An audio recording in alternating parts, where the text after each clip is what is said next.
No one in that room was prepared for what happened when Jasmine Crockett opened that binder. The room fell silent the moment Jasmine Crockett walked in. Not gradually, not politely, but sharply, as if someone had pressed pause on every voice inside the chamber. The tension was thick enough to feel. The overhead lights reflected off polished wooden desks. Cameras blinked red in record mode, and a line of reporters leaned forward with notebooks ready, as if expecting a political explosion. Everyone knew why this hearing mattered. For nearly a week, the now infamous $75,000 scandal had dominated every corner of the internet. It didn't matter whether you opened Twitter, Instagram, or even YouTube, the headlines were everywhere. 75K controversy, Crockett under fire, ethics questions mount. Hashtags like hashtag Crockett scandal and hashtag 75K gate had racked up millions of views. Commentators speculated, opponents celebrated, supporters worried. Everyone was waiting to see what she would do. But one thing was obvious: her critics thought they had finally caught her. They sat confidently today, shoulders back, smirking, whispering to each other with the kind of arrogance that only comes from believing you've already won. Some of them even came armed with highlighted documents and rehearsed lines they planned to deliver for viral clips later. They believed this was the perfect political trap.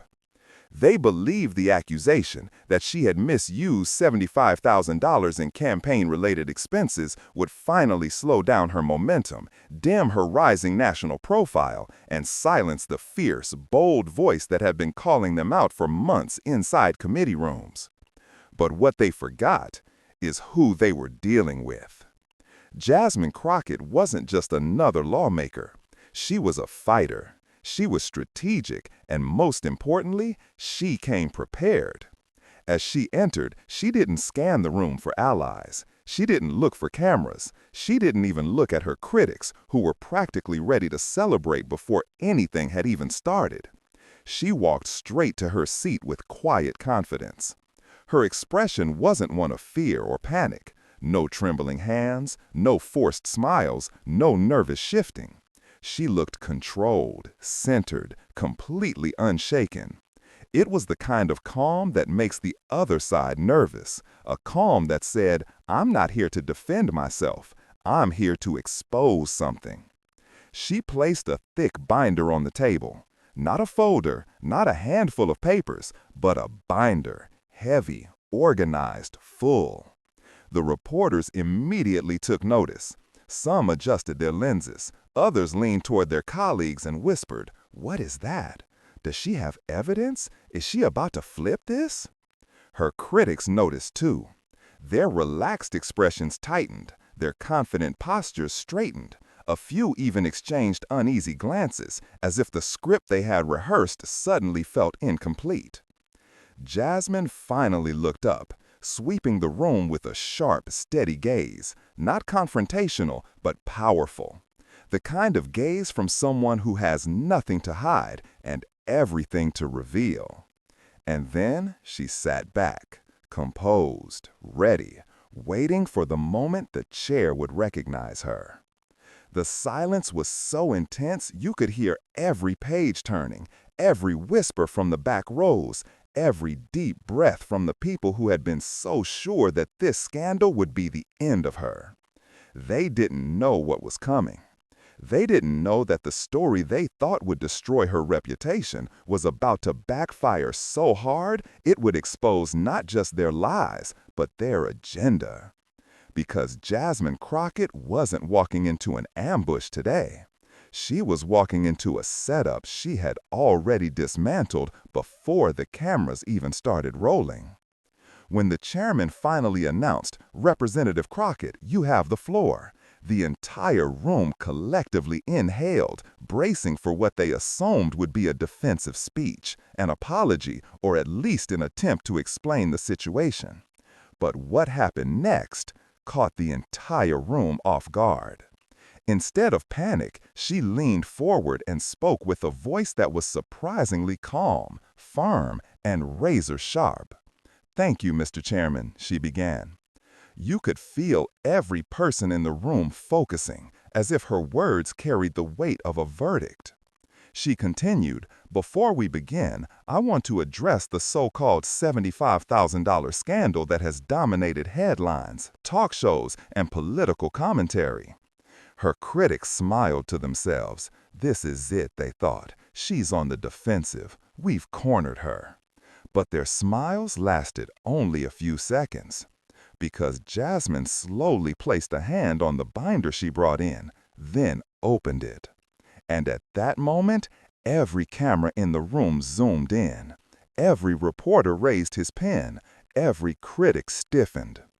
Inside the binder were pages, dozens of them, filled with receipts, approved invoices, time-stamped authorizations, and line-by-line documentation.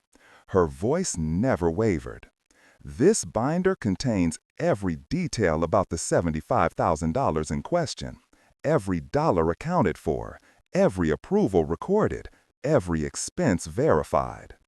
A wave of murmurs moved across the chamber. "But what's most interesting," she continued, "is not the documentation itself.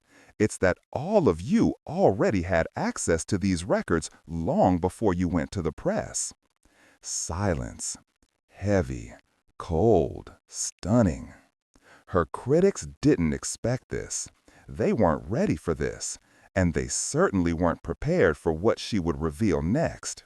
Because Jasmine Crockett wasn't here to deny anything. She wasn't here to apologize. She was here to flip the scandal back on the very people who created it and expose their motives in front of the entire nation. And in the next moments, she would do exactly that. To understand how Jasmine Crockett flipped the scandal so effortlessly, you first have to understand how this entire mess even began, because it didn't happen overnight. It wasn't sudden. It wasn't random. It was planned. For weeks, a quiet political storm had been brewing behind closed doors. Her opponents, a small but determined group of lawmakers who despised her rising influence, had been digging nonstop.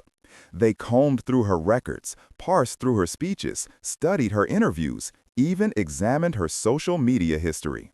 It wasn't oversight. It wasn't routine review. It was a hunt, and Jasmine Crockett was the target. These critics weren't looking for truth. They weren't looking for clarity. They were looking for ammunition. And after weeks of coming up empty, they finally stumbled onto something they believed could be twisted just enough to ignite a scandal. A series of expenses and payments totaling $75,000. Legal? Yes. Properly documented? Absolutely. Routine for political operations? Completely. But to them, it wasn't about legality. It was about optics. They saw numbers. They saw an opportunity, and they saw someone they wanted to take down. The payments involved media work, outreach strategies, consulting fees, and digital communications, all standard for anyone running a modern political operation. These were expenses every single one of her critics had also authorized in their own campaigns. But none of that mattered, because they weren't chasing fairness. They were chasing a headline. They were chasing a viral moment, so they got to work. First came the press conferences. They spoke with theatrical seriousness, raising their eyebrows dramatically, dropping vague statements like, "We have concerns.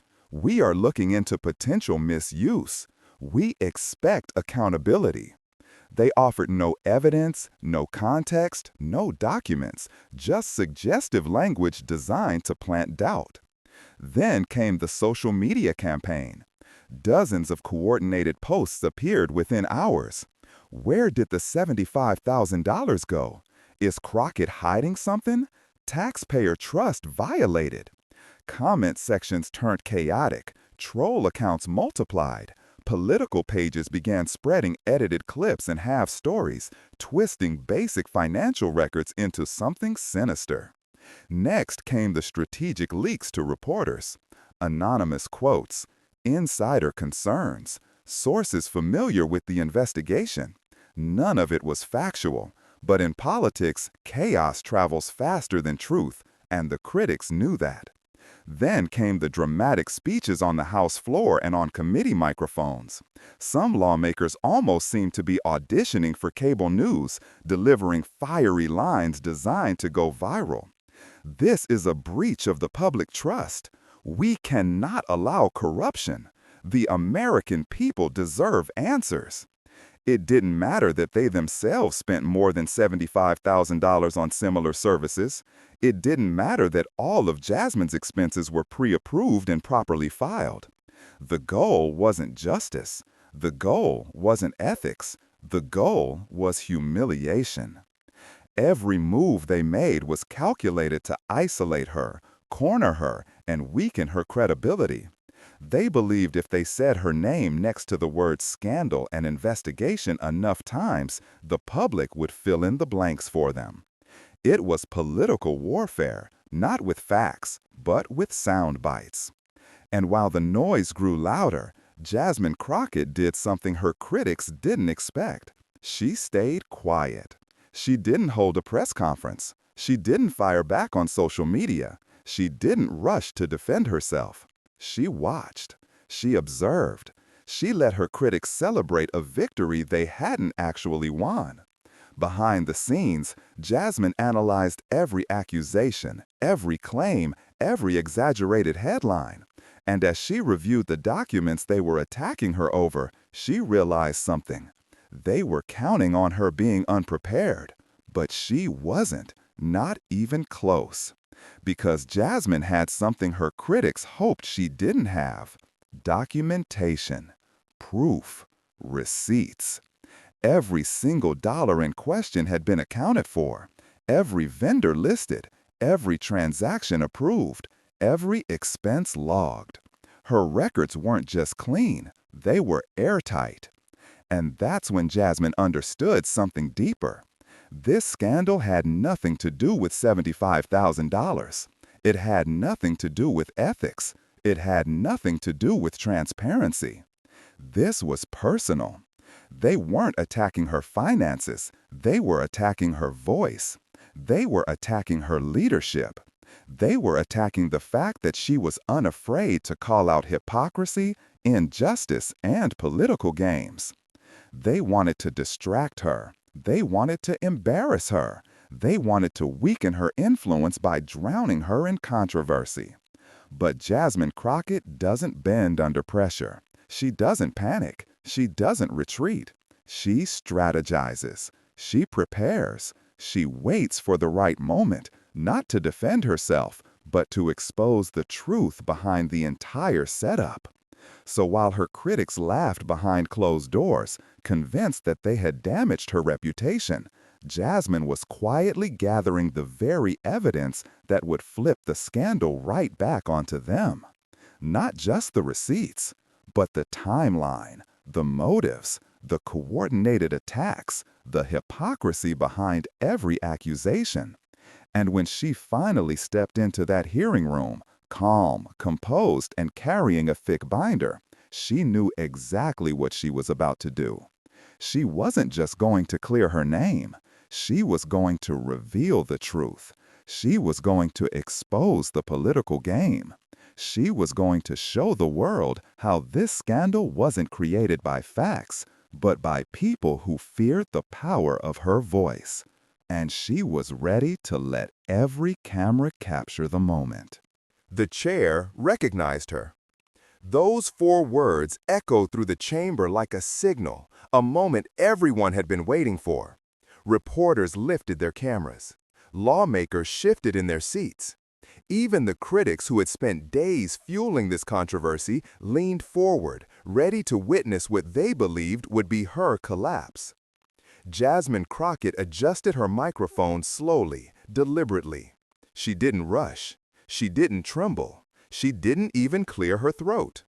She looked up with an expression that blended calm, confidence, and something else, something sharper, a fire, a purpose. And when she began to speak, the room froze.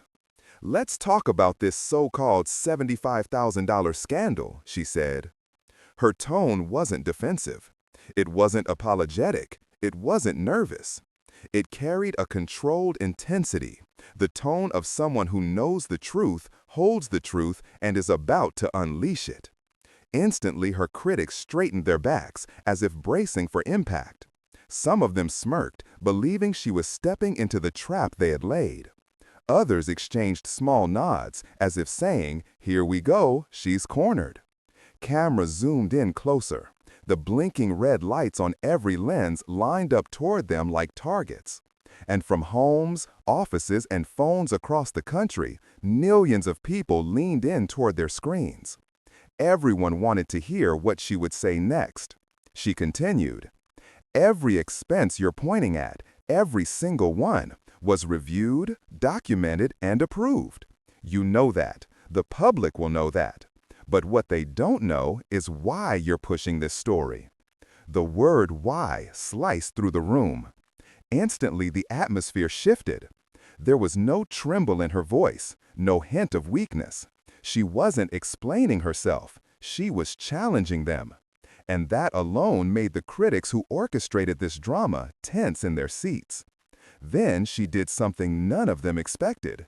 She lifted the binder. A thick, heavy binder, the kind that only appears when someone has receipts stronger than rumors.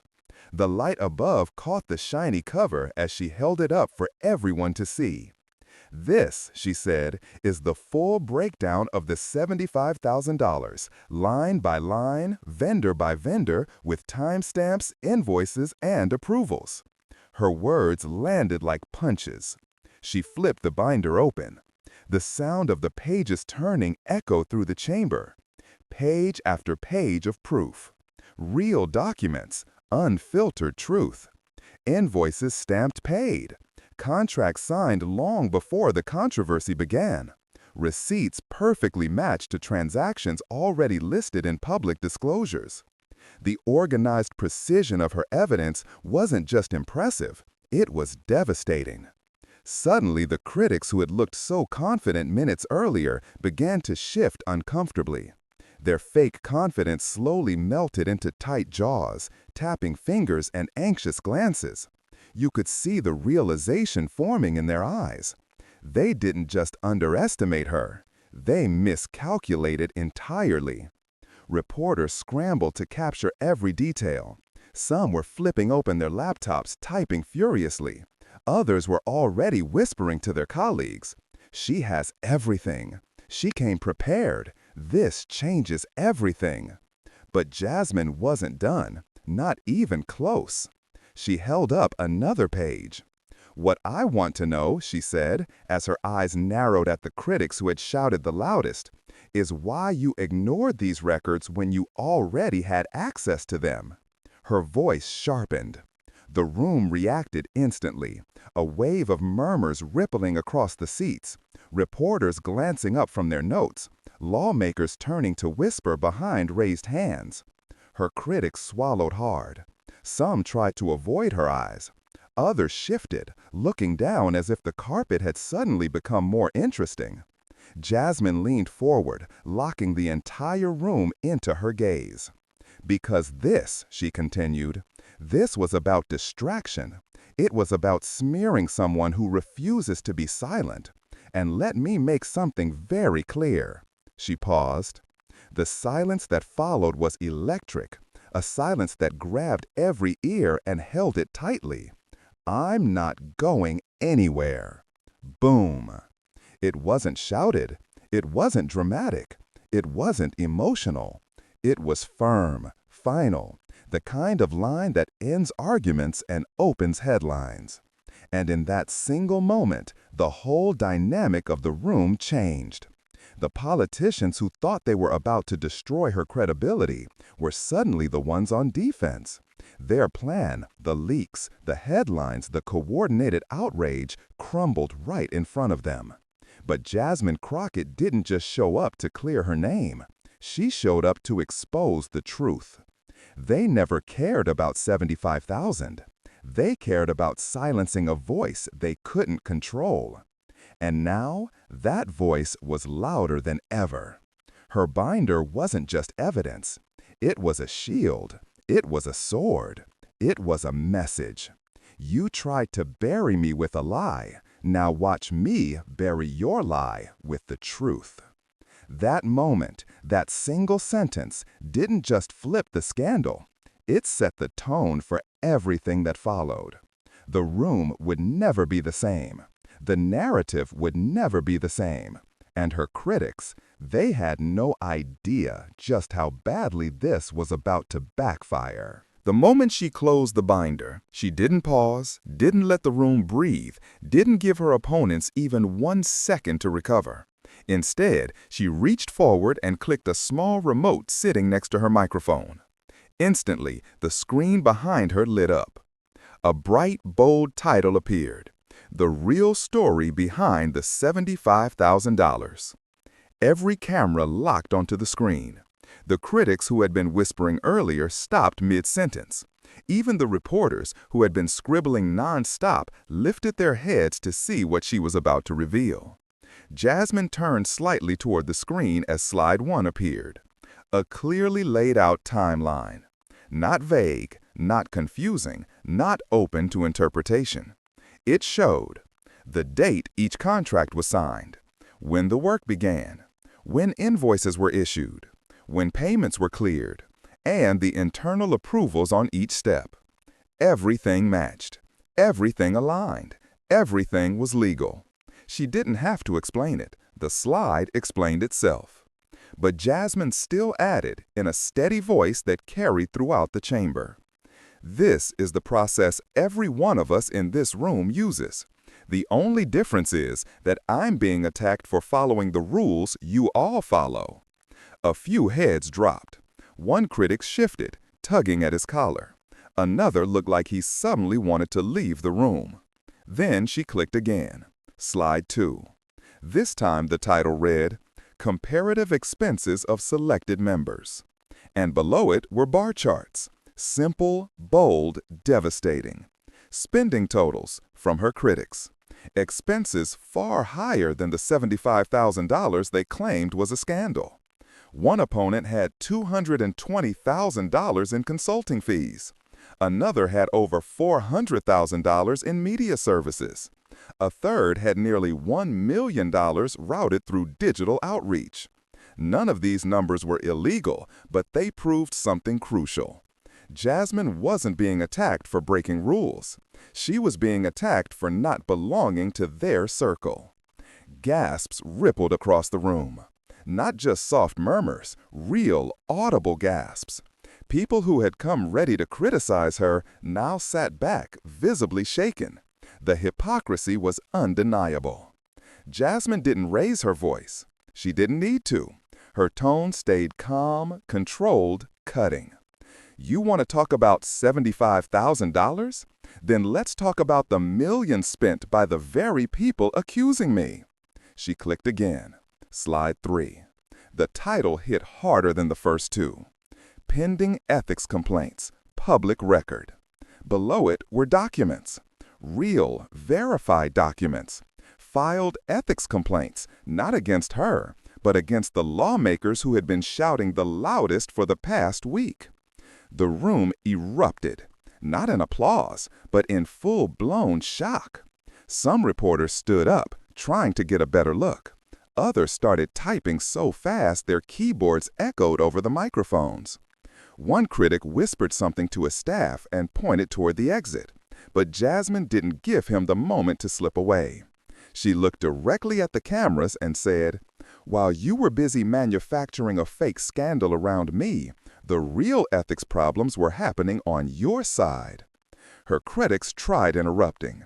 Someone called out, "That's misleading." Another shouted, "Out of order." She held up her hand, and they went silent. Not because she yelled, but because the room itself had turned against them. Even people who had walked in ready to attack her were now nodding. Even reporters who typically opposed her now looked stunned, because the evidence was undeniable. Jasmine Crockett wasn't defending herself. She was dismantling her opponents. Piece by piece, slide by lie, lie by lie. Then she turned back to the mic, leaned in, and delivered the line that sealed the moment. If you thought this scandal would scare me, you miscalculated. She paused. Her eyes scanned the room, slowly, deliberately. I don't run from lies, she said. I expose them. Silence. A full second of absolute silence. And then, the eruption. Not a polite clap, not a scattered applause, but a split reaction that carried more meaning than any vote ever could. Half the room burst into applause, loud, bold, unapologetic. The other half sat frozen, shocked, defeated, staring at the screen like the truth had landed on them like a ton of bricks. Some critics tried to look unfazed, but their pale faces told another story. They had come expecting a victory. They left realizing they handed her a spotlight. Reporters rushed to the hallway, already preparing breaking news alerts. Staffers whispered urgently, trying to figure out how to spin the disaster. And members of the public watching online flooded comment sections with reactions like, "She roasted them. She flipped the script. She destroyed the scandal. She exposed every single one of them." But the most important thing was unmistakable. What was meant to ruin her image? What was meant to silence her voice? What was meant to weaken her power? Had backfired completely. Jasmine Crockett didn't just clear her name. She turned the scandal into a weapon, a lesson, a warning, and she used it to strike directly at the people who tried to use it against her. In that room, on that day, the narrative changed forever. Not because she defended herself, but because she won. Within hours, the clip exploded across every corner of the internet. It didn't just trend, it dominated timelines.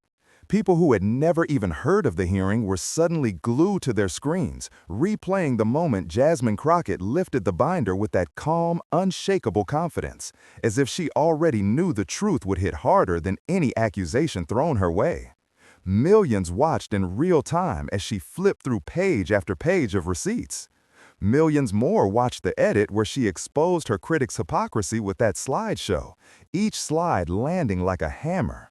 Slide 1, a flawless timeline proving the $75,000 payments were legally processed. Slide 2, itemized documents showing her opponents had similar expenses, sometimes double what she was accused of. Slide 3, ethics complaints filed against the very people attacking her, complaints they never expected would be brought into the light. And with every reveal, gasps filled the hearing room as if the entire place was realizing live that the story they thought they knew was upside down. Online, comment sections were on fire. She flipped the whole scandal on them. Crockett didn't just defend herself, she ended the entire narrative. Receipts don't lie, people do. Even people who usually stayed away from political content couldn't resist sharing the moment. It had drama, it had suspense, it had a twist, and above all else, it had truth. Journalists who initially pushed the 75K scandal were suddenly backpedaling so fast they practically left skid marks on their news pages. Several outlets published updated reports acknowledging that new evidence had shifted the context. Some even used the word misleading to describe the original accusations. For Jasmine Crockett, it was the quickest turnaround anyone had seen in years. A political strike meant to break her career had ended up strengthening her public image. And it wasn't an accident. This was Jasmine at her sharpest. After exposing every inconsistency, every selective accusation, every conveniently ignored fact, she wrapped up her takedown with a line that would replay online for days. "If you thought this scandal would scare me, you miscalculated. I don't run from lies, I expose them." The room erupted. Half the crowd was stunned. Half broke into applause, but everyone, supporters, critics, reporters, staffers, felt the energy shift. In that moment, Jasmine Crockett wasn't someone defending herself. She wasn't someone fighting back. She was someone taking control. And the internet recognized that instantly. Creators started posting breakdown videos. Influencers dissected her slides one by one. Legal analysts, some who had doubted her, went online to say plainly, "She's right. Everything she presented checks out." This wasn't a scandal. It was a setup. The critics are the ones who should be answering questions now. Her supporters felt electrified. For months, they had watched her face non-stop attacks, distortions, and smear attempts. Many had worried that this 75K narrative would be the one that stuck. Instead, she used the attack to show something powerful. She was smarter than the people trying to bring her down. She was more prepared. And she fought with facts, not noise. Her critics? They looked blindsided because they were. Reporters approached them after the hearing, asking for comments about the newly revealed information. Most dodged the cameras. Some gave statements that sounded shaky even to their own staff. Others simply declined to comment. That silence became its own headline. Meanwhile, Jasmine walked out of the building with the kind of confidence that only comes from knowing you did more than defend yourself. You set the record straight for everyone watching. By evening, podcasts, TikTok clips, and reaction videos were everywhere. She turned their trap into her stage. That was a masterclass in political combat. She just rewrote the story in real time. Even a few of her usual critics admitted publicly. Whether you support her or not, that was one of the strongest takedowns we've seen all year. The momentum only grew. Hashtags trended. Memes popped up within minutes. Supporters started calling it the 75K flip. People weren't just talking about the scandal, they were talking about how she broke the scandal apart with precision and boldness. And that's what made the moment historic. It wasn't just that she proved her innocence. It wasn't just that she exposed the truth behind the accusations. It wasn't even that she revealed her critics' hypocrisy on a national stage. It was that she did it while staying calm, strategic, and unshaken, something her critics never expected. They planned to tear her down. They planned to embarrass her. They planned to create a narrative that would follow her for months. But Jasmine Crockett took all of that energy, all the lies, the spin, the noise, and reversed it with one move. She flipped the entire scandal back on the people who created it. And once the clip went viral, once millions watched it unfold with their own eyes, one truth became impossible to deny. The attack didn't break her. It built her. Her comeback wasn't just powerful, it was unforgettable. A reminder to every critic, every attacker, every whisper network that thought they could take her down. Jasmine Crockett doesn't collapse under pressure. She turns pressure into fire. And that fire burned away the lie that day, leaving only the truth. A defining moment no one could ignore. The 75K scandal didn't expose Jasmine Crockett. It exposed the people who created it. Remember that.